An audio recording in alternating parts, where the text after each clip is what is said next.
জুলাই আগস্টের গণহত্যায় সাবেক প্রধানমন্ত্রী শেখ হাসিনা সহ জড়িতদের গুরুত্বপূর্ণ কল রেকর্ড হাতে পেয়েছে প্রসিকিউশন।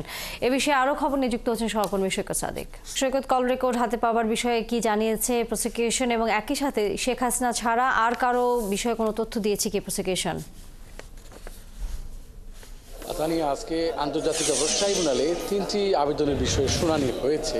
যদিও প্রথম আবেদনটি ছিল গাজীপুরের কোনাবাড়িতে একটি 5ই আগস্ট একদম শেখ হাসিনা, যেদিন প্রতিনিয়ত আওয়ামী লীগ সরকার প্রধানমন্ত্রী শেখ হাসিনা ভারতে পালিয়ে যান, সেদিন একটু বিকেলবেলা একজন তরুণ শিক্ষার্থী তাকে কিভাবে একদম তার পেছনে পিঠে গুলি চালিয়ে হত্যা করা হয়, সেই ঘটনার পাশাপাশি আরও 2টি ঘটনা।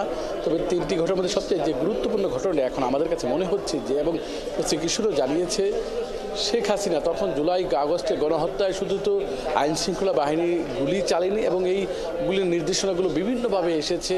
যেহেতু আজকে সামাজিক যোগাযোগ মাধ্যমে অডিও রেকর্ড আসছে, শেখ হাসিনা নানা অডিও রেকর্ড এখনও ছড়িয়ে পড়েছে। এর বাইরেও শেখ হাসিনা সহ অন্যান্য গুরুত্বপূর্ণ ব্যক্তিরা কীভাবে আইন শৃঙ্খলা বাহিনীকে বা অন্যান্য বাহিনীকে বা সরকারের রাষ্ট্রের গুরুত্বপূর্ণ ব্যক্তিকে নির্দেশনা দিয়েছেন যে কল রেকর্ডগুলো, সেই গুরুত্বপূর্ণ কল রেকর্ডের অনেকগুলো কিন্তু এখন প্রসিকিউশনের হাতে এসেছে।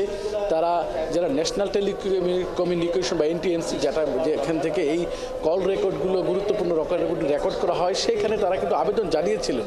আর ট্রাইব্যুনালের নির্দেশনার প্রেক্ষিতে তারা বিভিন্ন গুরুত্বপূর্ণ কল রেকর্ড এবং অন্যান্য নথি সংগ্রহের জন্য তারা নির্দেশনা চেয়েছিলেন বা ওই NTMC-কে জানিয়েছিলেন। তখনই কিন্তু তারা শেখ হাসিনা সহ অনেক গুরুত্বপূর্ণ ব্যক্তির তারা কল রেকর্ড পেয়েছে। সেই বিষয়টি প্রসিকিউটর তানভীর জোহার তিনি গণমাধ্যমকে জানিয়েছে। কিন্তু সেই কল রেকর্ডগুলো সেগুলোকে মূল বা নির্দিষ্ট ব্যক্তি কিনা, যে কথা বলেছে তার কিনা, তার যে জিও রেকর্ডগুলা, জিও লোকেশনগুলা, কোথায় কথা বলেছে, কখন কথা বলেছে, সেই বিষয়গুলো যাচাই বাছাই করার দরকার। এই জন্য তারা CIDর সাথেও যোগাযোগ করেছে। কিন্তু CIDর কাছে যখন যায় তখন বলে ট্রাইব্যুনাল একটা নির্দেশনা দরকার পড়ে। আবার যখন NTMCর কাছে এই রেকর্ডগুলো তারা চান, তখনও এখানে এক ধরনের অসহযোগিতা, একটু ডিলে, সেই বিষয়গুলো কিন্তু আজকে আদালতে উঠে এসেছে। আদালত শক্তভাবে নির্দেশনা দিয়েছে এই প্রসিকিউশনের পক্ষ থেকে, যারা যখন যেই রেকর্ড বা যেই তথ্য চাইবে সেগুলো যাতে যথাযথ উপায়ে দ্রুত দেয়া হয়। তখনই এই শুনানির মাঝখানে কিন্তু প্রসিকিউশনের পক্ষ থেকে prosecutor Tanvir Johar tribunal chairman বিচারপতি গুলাম মর্তুজাকে জানিয়েছেন যে তারা শেখ হাসিনা সহ অন্যান্য যে গুরুত্বপূর্ণ ব্যক্তি জুলাই আগস্ট গণহত্যার, তারা এই কল রেকর্ড তারা সংগ্রহ করেছে এবং এগুলো এখন তারা যাচাই বাছাইয়ের কাজ চালিয়ে যাচ্ছে।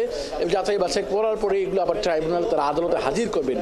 এর পাশাপাশি যে 2টি আবেদন আজকে শুনানি হয়েছিল, একটি কোনাবাড়িতে 5ই আগস্টে এই হৃদয়কে কিভাবে কনস্টেবল আকরাম গুলি করে পিঠে বন্দুক ঠেকে হত্যা করে, সেই বিষয়টি যখন সামাজিক যোগাযোগ মাধ্যমে ছড়িয়ে পড়ে, তখন কিন্তু সারা বাংলাদেশে একটা বিষয়টা নিয়ে একটা আলোড়ন তৈরি হয়। বিষয়টি যে মর্মান্তিক, সেই ঘটনার যে অভিযুক্ত আকরাম, তাকে একবার গ্রেপ্তার করা হয়েছিল, আবার গাজীপুর জেলা আদালত থেকে তাকে জামিন দেওয়া হয়েছিল, আবার সে গ্রেপ্তার হন।